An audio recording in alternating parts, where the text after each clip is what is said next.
Apakah semua agama sama? Agama itu haknya Tuhan. Manusia diberi dua modal untuk melaksanakan fungsi kekhalifahan. Modal pertama ilmu pengetahuan, modal kedua agama. Ini ditegaskan oleh wahyu yang pertama kali turun, bacalah dengan nama Tuhanmu. Membaca itu jendela pengetahuan. Bacalah apa saja agar kamu mengenali dirimu, alam semesta, dan Tuhanmu. Dalam adegan pengangkatan Adam sebagai khalifah, Allah Subhanahu wa Ta'ala mendemonstrasikan keunggulan Adam di hadapan malaikat karena ilmu. Namun, modal ilmu belaka tidak cukup. Adam dan Hawa tergelincir oleh bujuk rayu setan. Mereka diusir dari surga dan disuruh tinggal di bumi. Allah lantas memberi bekal agama. Fatalqa Adama min rabbihi kalimat. Kalimat di situ adalah simbol dari ajaran-ajaran agama. Agama adalah jalan manusia untuk kembali ke Tuhan. Agama adalah peta agar manusia menemukan rute kembali ke surga. Tapi banyak manusia lupa asal-usulnya. Mereka asyik di bumi. Allah mengirim utusan di setiap generasi. Tujuannya sama, menyampaikan janji dan ancaman. Bumi tempat menyemai amal. Jika amalmu baik, bagimu surga. Jika amalmu buruk, bagimu neraka. Itulah inti Islam. Agama semua nabi dan utusan, dari Nabi Adam alaihissalam hingga Nabi Muhammad sallallahu alaihi wasallam. Siapa saja yang mengikuti ajaran itu di setiap generasi dijanjikan bahagia di sisi Tuhan. Surah Al-Baqarah ayat 62, Surah Al-Maidah ayat 69. Dalam konsep Al-Quran, agama semua nabi dan rasul adalah Islam. Keturunan Yakub yang dikenal sebagai Bani Israel adalah Muslim. Surah Al-Baqarah ayat 133. Ketika mereka membunuh para nabi dan utusan dan mengubah isi kitab, mereka keluar dari Islam. Kaum Hawari, para penganut Nabi Isa alaihi salam, adalah Muslim. Surah Ali Imran ayat 52. Ketika mereka menuhankan Yesus dan mengubah isi kitab, mereka melenceng dari Islam. Surah Al-Maidah ayat 73. Ketika Nabi Muhammad sallallahu alaihi wasallam diutus, Bani Israel yang tersisa dikenal sebagai Yahudi. Mereka mendustakan Nabi. Meski mengingkari Nabi Muhammad sallallahu alaihi wasallam, status mereka dibedakan dari musyrik pagan. Mereka disebut sebagai Ahlul Kitab. Mereka tidak dipaksa masuk Islam. Mereka diterima sebagai bagian dari komunitas Muslim dengan membayar jizyah. Wanita-wanitanya boleh dinikahi. Sembelihannya halal dimakan. Surah Al-Maidah ayat 5. Ini berlaku juga untuk kaum Nasrani. Ahlul Kitab punya modal untuk kembali kepada Islam. Sebab berbeda dengan kaum politeis, mereka sama-sama percaya kepada Allah dan hari akhir. Ajaran dasar mereka sama, hanya menyembah Allah, berbuat baik kepada kedua orang tua, kerabat, anak yatim, dan kaum miskin. Mereka juga disuruh salat dan membayar zakat. Mereka juga dilarang membunuh. Surah Al-Baqarah ayat 83 sampai 84. Ketika mereka menolak Nabi Muhammad SAW,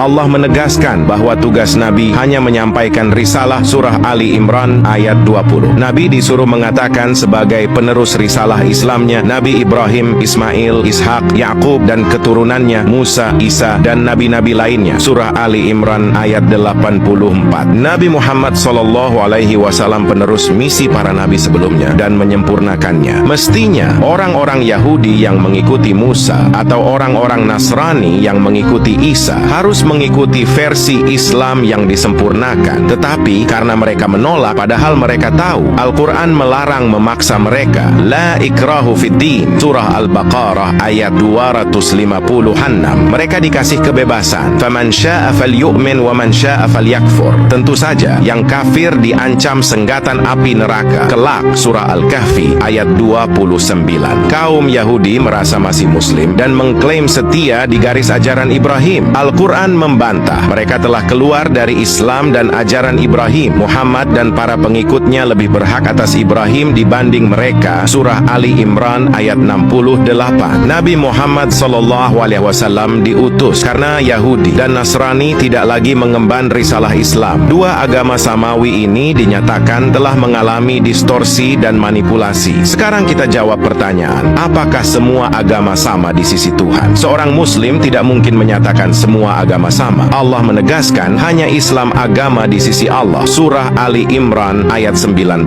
Selain Islam tidak diterima. Surah Ali Imran ayat 85. Ini doktrin internal. Jika semua agama sama, buat apa kita memeluk Islam? Wajar orang Islam meyakini keyakinannya. Begitu juga pemeluk agama lain. Muslim tidak tersinggung jika orang Nasrani misalnya meyakini bahwa selain mereka adalah domba-domba yang hilang dan tersesat, atau orang Yahudi menganggap selain Israel adalah kafir. Sekali lagi, ini doktrin internal, sah dan wajar. Tanpa meyakini keyakinan kita benar, orang kehilangan basis untuk meyakini keyakinannya. Bolehkah kita fanatik di situ? Boleh, tapi ranahnya internal, di ruang batin masing-masing pemeluk agama. Masalahnya, bagaimana kita mengelola keyakinan kita berhadapan dengan orang lain? Al-Quran jelas mengajarkan toleransi antar umat beragama. Tidak ada paksaan dalam agama. Bagiku agamaku, bagimu agamamu. Surah Al-Kafirun ayat 6. Bagimu amalmu, bagiku amalku. Surah Al-Qasas ayat 55. Al-Quran melarang keras mengolok-olok agama lain. Surah Al-An'am ayat 108. Pun dalam keadaan bermusuhan dilarang merusak tempat ibadah agama lain. Surah Al-Hajj ayat 40. Al-Quran membolehkan kerjasama dan tolong-menolong antar pemeluk agama dalam perkara muamalah. Surah Al-Mumtahanah ayat 8. Ketentuan ini tidak berlaku bagi mereka yang agresif. Surah Al-Mumtahanah ayat 9. Surah Ali Imran ayat 118.